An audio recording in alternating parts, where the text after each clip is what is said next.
அனைவருக்கும் வணக்கம்.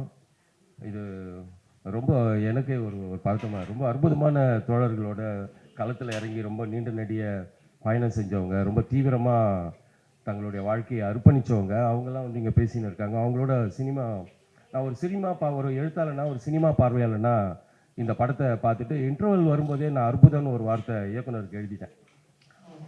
ஏன்னா அது போகிற பாதை வந்து என்ன அளவுக்கு அது ரொம்ப இது வரைக்கும் யாரும் சொல்லாத, அவ்வளோ துணிச்சலாக பேசாத கொண்டாந்த ஒரு படமாக இருந்தது. என்ன இப்போ இவங்க என்ன பேச போகிறாங்கன்னு எனக்கு தெரியாது நிச்சயமாக. ஏன்னா நான் அவங்களோட பேசவே இல்லை. ஏன்னா எப்போதுமே நம்ம ஒரு கருத்து வச்சுட்டு இருப்போம். அதே துறையில் அதே மாதிரியான சிந்தனையில் இருக்கிற வேற ஒரு தோழர்கள் ஒரு கலைப்படைப்பை குறித்தோ இல்லை ஒரு சினிமா குறித்தோ ஒரு நாவல் குறித்தோ வேற ஒரு கருத்து வச்சுருப்பாங்க. என்னையை பொறுத்த வரைக்கும் நான் என்னுடைய அனுபவத்தில் நான் படம் பார்த்துட்டே இருந்தேன். இன்டர்வல் வரும்போதே நான் ரொம்ப கலக்கம் அடைஞ்சி ஒரு அற்புதன்ற வார்த்தையை மட்டும் அவருக்கு போட்டுட்டு வெளியில் வந்த உடனே ரொம்ப இறுக்கமாக இருந்தேன். ஏன்னா கடைசி காட்சியெலாம் வரும்போது எனக்கு ரொம்ப அழுகையாக இருந்துச்சு. ஏன்னா அந்த வரலாறு யாருமே இப்போ இருக்கிற இளைஞர்களுக்கோ இல்லை கட்சியில் இருக்கிறவங்களுக்கோ இல்லை மாணவர் அமைப்பில் இருக்கிறவங்களுக்கோ நிச்சயமாக எவ்வளோ தூரம் தெரியும்னு எனக்கு தெரியாது. ஏன்னா அன்னைக்கு வந்து தங்களுடைய உயிரை பணையம் வச்சுட்டு ஒரு 70 வருஷம் 80 வருஷம் அவங்க போராடிக்கிட்டு இருந்திருக்கிறாங்க. அப்போ அந்த வாழ்க்கையை பற்றிலாம் நமக்கு எந்த விதமான புரிதலும் இல்லாமல் நாம் ஒரு தத்துவம்னு ஒன்று கையில் வச்சுக்கிட்டு அதை ஏதோ வாய்ப்பாடு மாதிரி கிளிப்புள்ள மாதிரி சொல்லிக்கிட்டே இருக்கிற மனோபாவத்தில் இருக்கிறோமோன்னு எனக்கு தோணும். ஏன்னா 100 வருஷம் ஆயிடுச்சு, 100ஆண்டு விழாலாம் கொண்டாட போகிறோம். ஆனால் இது வரைக்கும் எந்த விதமான முன்னேற்றமும் இல்லை. எனக்கு ஒரே ஒரு கேள்வி தான் இருக்கு. நான் ஒரு எழுத்தாளனா வந்து வருகிறார்கள்னு ஒரு நாவல் எழுதினேன். அந்த நாவலில் ஒரே ஒரு அது வந்து ஒரு 360 பக்கம் நாவல். அந்த நாவலில் ஒரு கேள்வி இருக்கும். 100 வருஷமாக இவ்வளோ தத்துவங்கள் பேசிகிட்டு இருக்கிறோம், இவ்வளோ உயிரிழப்புகள் ஏற்பட்டிருக்குது, இத்தனை பேர் தங்களுடைய குடும்பங்கள் எழுந்திருக்காங்க, வாழ்க்கை எழுந்திருக்காங்க, யார் என்னன்னு கூட நமக்கு தெரியாது. ஒரு முழுமையான பட்டியல் கூட இன்றைக்கி இருக்கிற இளைஞர்கள் கையில் இருக்குதான்னு நமக்கு தெரியாது, எனக்கே தெரியாது. அப்போ அந்த மாதிரியான ஒரு சூழலில் இவ்வளோ இழப்புகளை பற்றியும் ஒரு சின்ன புரிதல் கூட இல்லாமல் தத்துவம்னு ஒரு விஷயத்தை மட்டும் பிடிச்சிக்கிட்டு தொங்கிக்கிட்டு இருக்கிறோம். முதல்ல தத்துவமற்ற சமூகம். ஒரு அற்புதமான தத்துவ பாரம்பரியம் உள்ள ஒரு நீண்ட நெடிய ஒரு உலகின் மிக பழமையான ஒரு இனம். ஆனால் அது தன்னுடைய தத்துவத்தை சொத்தமாக இழந்துட்டு ஏதோ ஒரு தத்துவங்களெல்லாம் பிடிச்சி தொங்கிக்கிட்டு இருக்குது அப்படின்ற ஒரு வருத்தம் எனக்கு உண்டு. இது தான் கையில் சொந்தமான தத்துவம் இருந்தும் தத்துவம் தொலைச்ச ஒரு சமூகம் இது. அதனால் நமக்கான ஒரு தத்துவம் இருக்குது, மார்க்சிய தத்துவம் இருக்குது, அந்த உழைப்பாளிக்கு பாட்டாளி வர்க்கத்துக்கு ஒரு தத்துவம். ஆனால் அதை இங்கே எப்படி இம்ப்ளிமெண்ட் பண்ண போகிறோம், நம்ம சூழலில் என்னவா இருக்குது, எந்த விதமான கலப்புரிதலுமே இல்லாமல் இந்த படம் குறித்து விமர்சித்த தோழர்களை நான் வன்மையாக கண்டிப்பேன்.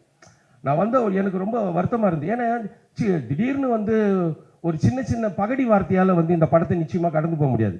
இந்த படத்தை எப்படி வெளியில் விட்டாங்க அப்படின்னாக்கா அவங்களுக்கு அதிகார வர்க்கத்துக்கே இருக்கக்கூடிய நெருக்கடி, அதை வந்து இயக்குனர்லாம் வந்து இயக்குனர் நம்ம ரொம்ப நெருக்கடிக்கெல்லாம் தள்ள முடியாது. பட் இருந்தாலும் இந்த படத்தை வந்து பார்க்கும்போது இது வரைக்கும் நான் அந்த மாதிரி படம் பார்த்தேன். நிறைய படங்கள் வந்திருக்குது, நிறைய சிவப்பு கொடி ஏந்தி போயிருக்கிறாங்க எல்லாமே. ஆனால் ஒரு தேசிய இனம் வந்து எந்த மாதிரி ஒரு சாதாரண ஆசிரியர் எந்த இடத்துல இருந்து ஆயுதம் ஏந்தி போராடுற நிலைமைக்கு போனார், அவர் எப்படி தன்னுடைய உயிரை பலி கொடுக்குறாரு, இந்த அதிகாரம் வந்து அதுக்குள்ளவே எவ்வளோ சச்சரவுக்குள்ளாகுது, எவ்வளோ விதமான மோசமான சூழல்ல இருந்து இந்த சமூகம் ஒட்டும் பொது சமூகன்ற வார்த்தை கூட எவ்வளோ செய்யணும். அந்த போராட்டத்தில் இருக்கிறவங்களை தவிர்த்து வெளியில் இருக்கிற பொதுமக்கள் அந்த போராட்டத்தை எப்படி புரிஞ்சுக்கிறாங்க, இல்லை அந்த போராட்ட வடிவத்தை இவங்க எப்படி கொண்டு போகிறாங்க, அது அதிகாரத்துக்கு என்ன மாதிரியான நெருக்குதல் தராங்க, அதிகாரம் அதை எப்படி கையாளுது, அதிகாரத்துக்குள்ளதே இருக்கக்கூடிய சச்சரவுகள் என்ன, ஒரு அதிகாரி வந்து ஒரு போராளி எப்படி நடத்துகிறான், அந்த போராளி ஒரு அதிகாரிகள் எப்படி தீவிரமாக நடந்துக்கிறாரு, தான் உயிருக்கு ஆபத்து இருக்குது, நிர்வாணப்படுத்தப்பட்டிருக்கிறோம், சாகடிக்கப்பட போகிறோம், இவ்வளோ விஷயங்கள் தெரிஞ்சோம் ஒரு போராளி எப்படி போராடுறாங்க, இவ்வளோ விஷயத்தையும் ஒரு படத்தில் எவ்வளோ தெளிவாக பேச முடியும். அதுவும் ஒரு சினிமா, அது ஒரு அடிப்படையில் அது ஒரு சினிமாவில் நீங்கள் எல்லாருமே ஏன் இதை எடுக்கலை, ஏன் அதை எடுக்கலை, ஒரே ஒரு ஷார்ட் ஃபிலிம் எடுக்க முடியாது நம்மளால் ஒழுங்காக. ஒரு நேர்மையாக வந்து ஒரு ஷார்ட் ஃபிலிமாக அதுக்கான வரையுறையோட ஒரே ஒரு ஷார்ட் குறும்படத்தை எடுக்க முடியாது. அதில் என்ன சொல்லிட முடியும் உங்களால்? அப்போது ஒரு சினிமா வந்து ஒரு முதலாளி வந்து எடுக்கிறாரு, அதில் வந்து ஒரு அறிவியல், என்னை பொறுத்த வரைக்கும் நான் பொதுவாக என்ன சொன்னேன், வெற்றிமாறனுக்கு வந்து நான் பெரிய அரசியல் மாற்றம் நிகழ்த்த போகிறேன், புரட்சி நடத்த போகிறேன்லாம் வரல. அவர் ஒரு சினிமாக்காரர், அவர் ஒரு சினிமா எடுக்க வர்றார். ஒரு சினிமா ஆர்வத்தில் அவர் வந்து ஒரு முதல் படத்தை ஒரு காரஞ்சாரமான ஒரு இளைஞர்களை மயக்கிற மாதிரியான ஒரு படம் எடுக்கணும். அப்படி வரக்கூடிய ஒரு மனிதன் புறச்சூழல்களால் அரசியலில் கொஞ்சமாக வந்து இப்போ இந்த என்ன மாதிரியான அரசியலை பேசலாம் அப்படின்னு அவர் விடுதலை ஃபர்ஸ்ட் பார்ட் எடுக்கும் போதே அவருக்கு இப்படி ஒரு புரட்சிகரமான படம் எடுக்கணும் அப்படின்லாம் அவருக்கு ஒன்று தோணி இருக்காது. ஒரு சிறுகதை, அந்த சிறுகதையை வந்து ஒரு தத்தியான சிறுகதை என்னை பொறுத்த வரைக்கும், அது ஒன்றும் பெரிய பகடி பண்ணுற சிறுகதை. ஆனால் அந்த சிறுகதையை வச்சுக்கின்னு எப்படி ஒரு ரெகுலேட்டரியான ஒரு படத்தை எடுக்க முடியும்ட்டு ஒரு இயக்குனர் வந்து வேலை செய்கிறார். அப்புறம் அந்த படம் அவருக்கு இன்னொரு கட்டத்தை நகர்த்துது. இப்படியா வரலாற்றின் அடிப்படையில் அவர் கொஞ்சம் கொஞ்சமாக நகர்ந்து போய் இந்த 2ஆம் பாகம் எடுக்கிறாரு. அப்போ அந்த 2ஆம் பாகத்தில் ஏன் என்ன காட்டல, உன்னை காட்டல, நான் கொடியை தூக்குனேன்னு அவர் அதெல்லாமே சொல்லின்னு இருப்பார் அவங்களுக்கு. அப்போ இந்த 3 மணி நேரத்துக்குள்ள இல்லை அது குறைவான நேரத்தில் இந்த படத்தை எப்படி செய்யணும் அப்படின்றதுல ஒரு என்னைய பொறுத்த வரைக்கும் இது ஒரு படிநிலை. இது இப்போ இவ்வளோ தூரம் விமர்சனம் பண்ணக்கூடியவங்க ஆட்கள் வந்து அதுக்கு அடுத்த படிநிலைக்கு போகலாம். இல்லை அந்த படம் எல்லாருமே விமர்சனம் பண்ணலாம், ஒரு படத்தையோ ஒரு நாவலையோ விமர்சனம் பண்ணலாம். ஆனால் ஒட்டுமொத்தமாக அப்படி தூக்கி எறியறதுன்றது ஒரு பொறுப்பற்றதான. எவ்வளோ பிரச்சனைகளுக்கு மத்தியில் ஒரு இயக்குனர் வந்து படம் எடுக்கிறார். அதுவும் வந்து இந்த மாதிரி படம் எடுக்கணும்னு ஒரு அவசியமும் கிடையாது. அப்புறம் இவங்க எல்லா அறிவாளிகளும் சொல்றது என்னன்னா, ஃபர்ஸ்ட் பார்ட் நல்லா இருந்தது, செகண்ட் பார்ட் என்ன அவ்வளோ அறிவாளிகளா நீங்களா? அவ்வளோ அறிவு இருக்கிறவங்க ஏன் 100 வருஷம் நம்ம வந்து மறுபடியும் ஒரு தேசிய விடுதலை அடையில? தேசியனா என்னன்னே தெரியாத இளைஞர்கள் தான் உருவாகிருக்கிறாங்க. இப்போ தேசிய விடுதலை குறித்தோ தேசிய அமைப்பு குறித்தோ லெனின் அவ்வளோ பெரிய மாமேதை. அவர் வந்து மார்க்ஸ் வந்து ஒரு மேட்ரு சொல்றாரு, ஏன்ப்பா நீ வந்து இன்னைக்கு இருக்கிற விவசாயிகள்லாம் வந்து தொழிலாளியாக மாறுவான், தொழிலாளி வந்து சிக்கலில் மாட்டி அப்புறமா சோசியலிச புரட்சி நடத்துவான், அப்புறமா தான் புரட்சி நடக்கும்.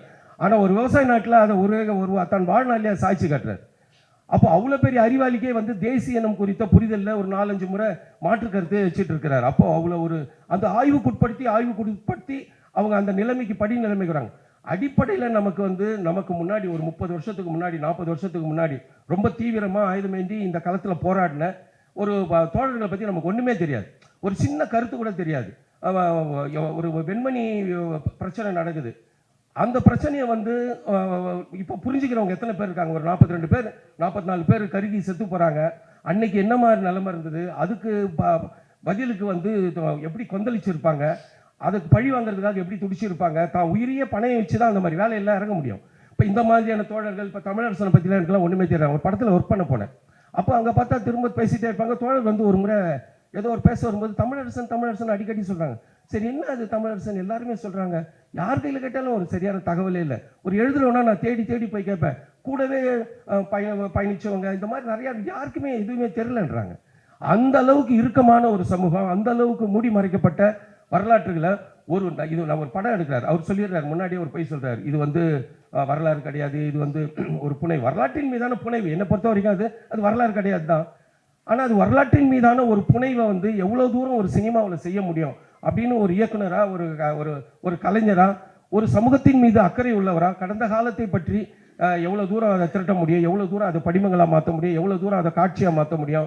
படம் எப்படி இருக்கு அப்படின்னு கேட்குறாங்க. அவன் சொல்கிறான், ஒரே புரட்சிகரமாக இருக்குது. என்னங்க இது படம், ஒரு பாட்டு இல்லை, ஒரு நகைச்சுவை இல்லை, ஒரு இது இல்லை, அது இல்லை, அப்படியே புலம்புறான் அவன். அப்போ அந்த மாதிரி ஒரு புலம்புற வேலையை தான் இங்கே வந்து அறிவார்ந்த நண்பர்களும் இந்த மாதிரி அதுக்கு எதிராக பதிவு போடுறவங்க, இல்லை இந்த படத்தை வந்து ஒரு சினிமாவாகவே புரிஞ்சுக்கிறவங்க, இவங்களாம் அப்படி தான் நினைக்கிறாங்களா? அவனுக்கும் உங்களுக்கும் என்ன வித்தியாசம்? பாசிஸ்டுகளும் அதை தான் சொல்கிறான். சாதிய வெறியர்களும் மத வெறியர்களுமான எந்த கருத்திலுமே இல்லாமல் ஒரு சினிமாவை பார்த்துட்டு சிரிச்சுட்டு கூத்தடிச்சுட்டு போகிறவனும் அதே மாதிரி தான் சொல்கிறான். ஒரு அரசியலில் நான் இருக்கிறேன்ற இளைஞர்களும் அதே மாதிரி ஒரு சிலர் சொல்கிறாங்கன்னா, இப்போ இவ்வளோ தூரம் கஷ்டப்பட்டுட்டு வந்தவங்களுக்குலாம் எப்படி புரிஞ்சுக்குவான் ஒரு இளைஞன் அப்படின்றது ரொம்ப வருத்தமாக இருக்குது. இப்போ இதை வந்து முதல்ல அது ஒரு சினிமா, அந்த சினிமாவுக்குள்ளே நான் எவ்வளோ சொல்ல முடியுமோ அவ்வளோதான் சொல்ல முடியும். அந்த சொல்கிறதுல ஒரு நேர்மை இருக்குது. ஒரு ஆசிரியன் வந்து எதனால் அவனே போலீஸார் பிடிச்சின்னு போய் கொடுக்குறவனா இருக்கிறான். ஏன்னா அவன் வந்து இந்த அதிகாரத்தையும் அந்த பையன் செஞ்சதையும் வந்து ஒப்பிட்டு ஒரு ஆசிரியராக ஒரு வேலை செய்கிறார். ஆனால் அங்கே போனால் அது வேற ஒன்று நடக்குது. அப்போ அதுலேருந்து எப்படி இவ்வளோ மீட்னா நானே வந்து களத்தில் இறங்கி போராடினேன்னு ஒருத்தர் முடிவுக்கு வர்றாரு.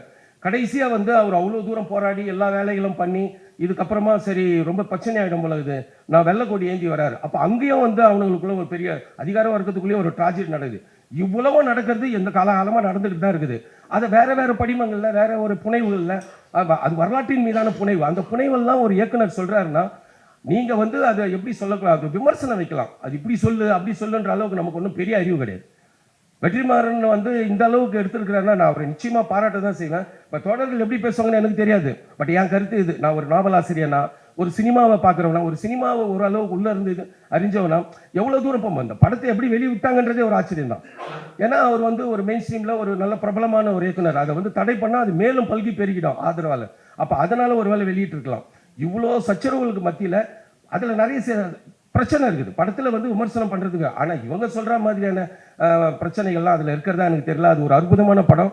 இந்த படம் மாதிரி நிறைய படங்கள் வந்து இந்த சமூகத்துக்கு வர்றதன் வழியாக தான் இளைஞர்களுக்கு கடந்த காலத்தில் அவங்க எவ்வளோ பெரிய தியாகங்களை செஞ்சுருக்கிறாங்க.